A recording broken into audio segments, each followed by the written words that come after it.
ازاي العالم دلوقتي في ناس شغاله في الموضوع دوت. واحد من الناس اللي شغالين دول ممكن تشغل الفيديو.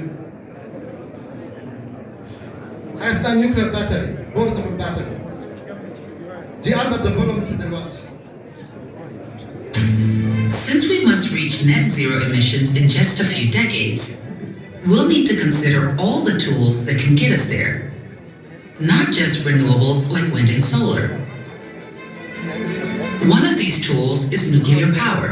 It's the only carbon-free energy source that can reliably deliver electricity 24 hours a day, 365 days a year, and which has been proven to work on a large scale.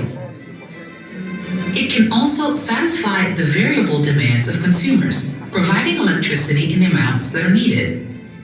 The United States gets about 20% of its electricity from nuclear plants, but other countries get a lot more. France is the world's leader with over 70% of its electricity needs coming from nuclear power. There are two kinds of nuclear reaction that can be used to generate electricity. Nuclear fission, the process of releasing energy by splitting atomic nuclei apart, and nuclear fusion, releasing energy by combining atomic nuclei together, as occurs in stars like our Sun.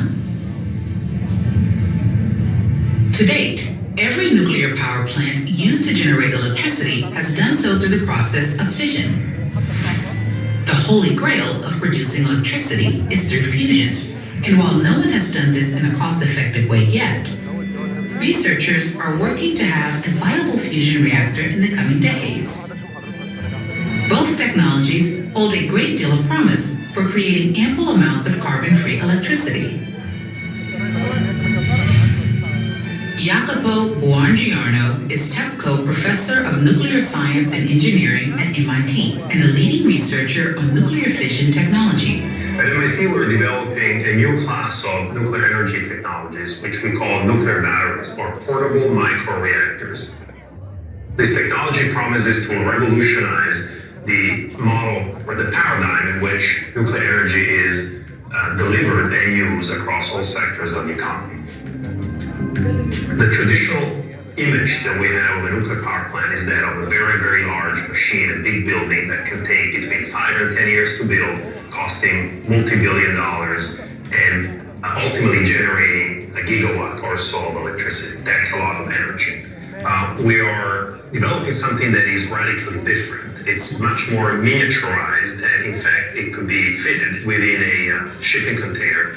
So the power output for these nuclear batteries really will depend on design. The representative range is between 1 and 10 megawatts of electricity. Just to give you an idea, if that electricity was to be used for powering homes, it would be capable of powering of the order of 10,000 homes. If it was used for desalinating seawater, it could provide fresh water for about 150,000 people. So it's a much smaller power output than traditional nuclear power plants, but it's still significantly large to make a difference in many different sectors of the economy. And of course, a small nuclear reactor does not mean small power output, because you can stack up these nuclear batteries in the number consistent with the power that the user requires. Depending on their design, the nuclear batteries can operate without the need for refueling for, say, between 5 and 10 years. At the end of that period, instead of doing that refueling on site, which is the approach taken by traditional nuclear power plants, the whole nuclear battery is shipped back to a centralized facility where the old fuel is extracted and safely stored. Fresh fuel is put in. Any refurbishment that has to be done is accomplished, and then that nuclear battery is sent back either to the same site or to another site that requires. The idea here is to operate a fleet of standardized nuclear batteries, so that essentially you have one machine fits all, one size fits all. So that nuclear battery can go to either site A, site B, site C. From a user point of view, in order to ensure continuity of service, it's important that as the old nuclear battery is coming to the end of life, a new freshly fueled nuclear battery comes to the site so that there is basically no interruption of service. And that can be easily done with sort of a 2-bay layout at the site of interest. Another advantage of nuclear power is its ability to provide power according to user needs.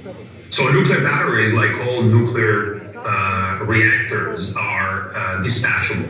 What that means is that the operator can control the power output of the reactor to basically follow the load that the user requires. So if the application of interest at that particular site requires 24/7, 100% power, a nuclear reactor can provide that.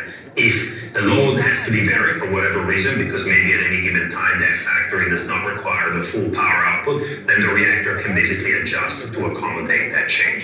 That's one of the main benefits of nuclear with respect to other low carbon energy technologies like solar and wind. Nuclear is dispatchable, those other energy technologies are intermittent.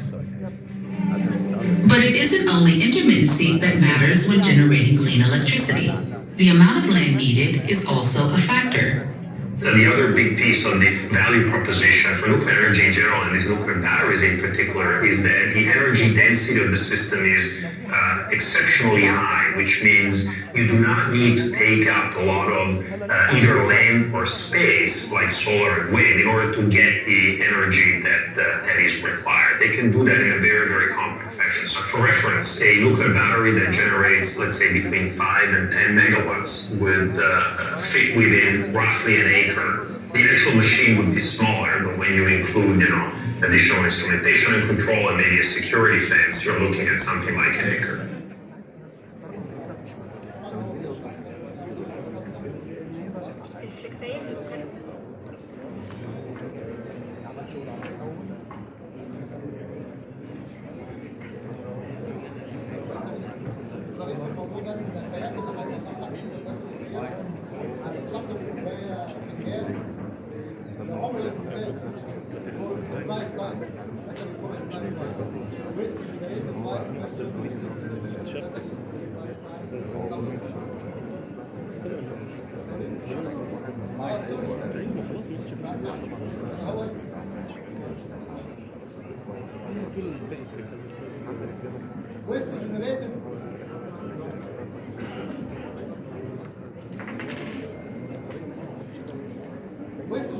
by a person using the nuclear battery for his lifetime ممكن نحطها قدام الكوفي. في حاجات بقى سيفتي بريكوشنز كمان هو بيشرحها بس عشان كده طبعا نرجع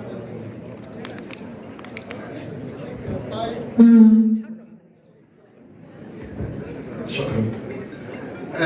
دي حاجه، في حاجات طبعا في السيفتي وفي حاجه في الريفربشنج. انت ممكن يبقى عندك بطاريات اوريدي تستخدمها وتودي البطاريات الثانيه تعمل لها ريفرشنج او ريفيلنج وايه اند سو اون، وهتبقى في حجم ممكن تحطها في كونتينر. انا اشتغلت في شلامبرجيت في النيوكلير، حاجه زي النيوكلير رياكتور كده صغننه اسمها مينيترونز.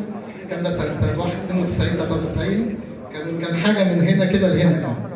كان بتطلع نيوترونز زي مينيترونز بتطلع نيوترونز، حاجه بسيطه جدا يعني. طبعا الحاجات دي كانت سر زمان، واضح ان هم فكوا السر وابتدوا يشتغلوا بيها دلوقتي يعني. قال لك طب ما نستخدمها ونطلع حاجه بالمنظر ده.